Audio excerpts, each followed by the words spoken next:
पाकिस्तान की बैटिंग का इम्तिहान शुरू हो गया है। बॉलिंग में तो कुछ खास नंबरों से पास नहीं हुई पाकिस्तान की टीम, क्योंकि बहुत फेंटी लगी और ये पिच जो थी खैर बैटिंग के लिए अच्छी थी, मगर फिर भी बहुत रन्स किए साउथ अफ्रीका ने और खुल के खेले वो। और कहीं ऐसा नहीं दिखा कि कहीं पाकिस्तान ने कुछ ब्रेकें लगाई हो या कहीं कोई स्कोरिंग रेट में कमी बेशी हुई हो। ऐसा बिल्कुल महसूस नहीं साउथ अफ्रीका ने होने दिया। हाँ, ये जरूर था कि शायद जल्दी डिक्लेरेशन कर देते, मगर शायद टारगेट भी उनका 600 का था और अच्छी स्पीड से खेले और आखिरी के 20 ओवर्स उन्होंने समझा कि पाकिस्तान को बॉलिंग करेंगे और उसमें 3 विकेट्स निकाल गए वो। तो उनके लिए तो एक शानदार दिन था। अब पाकिस्तान को एक ड्रॉ मेंटेलिटी के साथ फाइट बैक करनी है। जो हुआ बॉलिंग के साथ उसका क्या तस्करा करना।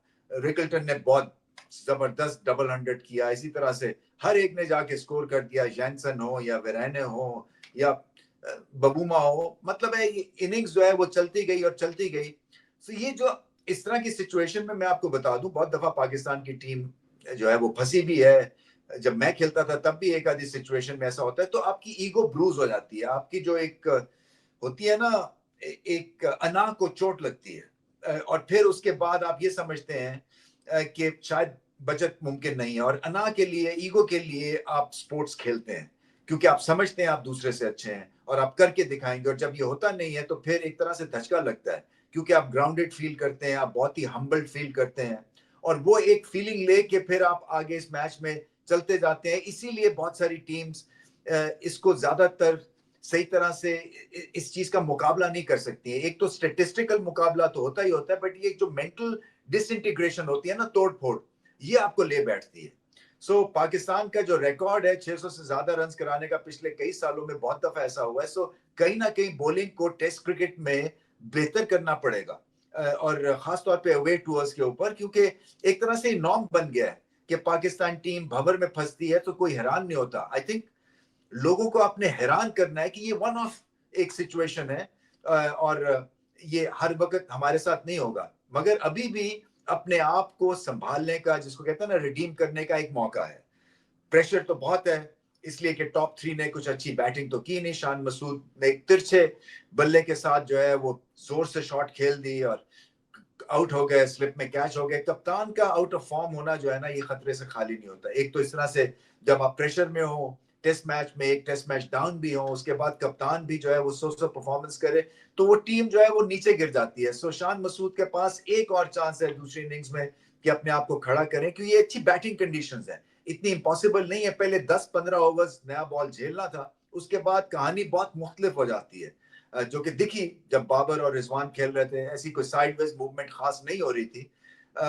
तो ये जो धचका लगता है ना, इसी से फिर एक सेल्फ इम्प्लोजन होती है, आप तोड़ फोड़ जो होती है, और फिर मैचेस जो हैं वो आपके हाथ से, या मैच आपके हाथ से निकल जाता है। अब पाकिस्तान को ड्रॉ मेंटेलिटी से खेलना है। हालांकि क्रिकेट में ऐसा बहुत कम होता है, मगर अगर ड्रॉ भी कर गए सिचुएशन से तो जीत के काबिल होगा, क्योंकि बहुत मेहनत की जरूरत है। अगले 3 दिनों में बहुत मेहनत करनी है पाकिस्तान को और कर सकते हैं, इसलिए कि अगर हिम्मत है, बाबर आजम को स्टार्ट मिल गया है, वो एक क्रिटिकल रोल प्ले करेंगे और उनको एक लंबी इनिंग्स खेलनी है। इसी तरह से रिजवान, हमें पता है उनका टेम्परमेंट स्ट्रांग है। जो भी टेल एंडर्स, जितने भी अभी बाकी के बल्लेबाज बचे हैं, चाहे वो सलमान अली आगा हो और बहुत सारे जो भी बल्लेबाज हैं, आमिर जमाल हैं, कोशिश यही करनी है कि साउथ अफ्रीका के लिए मुश्किल से मुश्किल हालात पेश करे और उनको रगड़ा लगे बॉल के साथ आउट करने में। आसानी से विकेट नहीं देनी है पाकिस्तान को।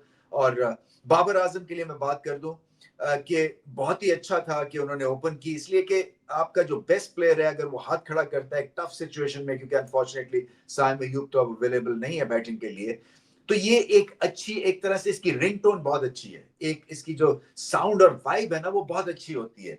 डग आउट में आपको हौसला मिलता है कि जो आपका बेस्ट बल्लेबाज है वो कुर्बानी देने को तैयार है, अपने नंबर को सेक्रीफाइस करेगा और टीम की खातिर वो ये सिचुएशन के लिए अपने आप को हाजिर कर रहा है। सो बाबर आजम को अब क्या करना है कि लंबी इनिंग्स खेलनी है और एक तरह से ड्रॉ मेंटेलिटी के लिए ना, अगर कई दफा आप सेल्फिश भी हो जाते हैं, और बहुत दफा होना भी चाहिए आपको, क्योंकि आप तो सिर्फ मैच बचाने के लिए खेल रहे हैं ना, तो आप बेशक अपने हिसाब से खेलें, अपने स्पीड से खेलें, कोई उंगली नहीं उठाएगा।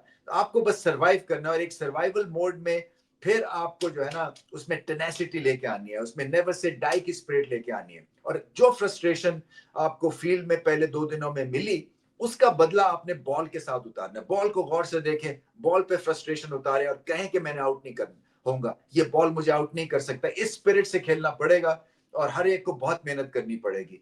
ड्रॉ जीत के मुकाबिल होगा अगर ड्रॉ कर जाते हैं। सो सिर्फ वक्त ही बताएगा कि पाकिस्तान टीम इस मेंटालिटी के लिए कितने तैयार हैं या नहीं है। बॉलिंग में तो कुछ खास परफॉर्मेंस नहीं थी, सो वहां से भी सीखना है, बैटिंग में भी सीखना है और आगे बढ़ के साउथ अफ्रीका को ललकारना है। क्या पाकिस्तान ललकार सकेगा साउथ अफ्रीका को?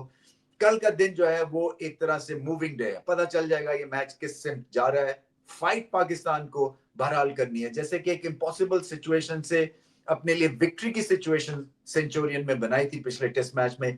इसी अंदाज से फ्रस्ट्रेट करके साउथ अफ्रीका को आपने आसान विकेट नहीं देनी है, जैसे कि टॉप 3 ने दे दी अनफॉर्चुनेटली।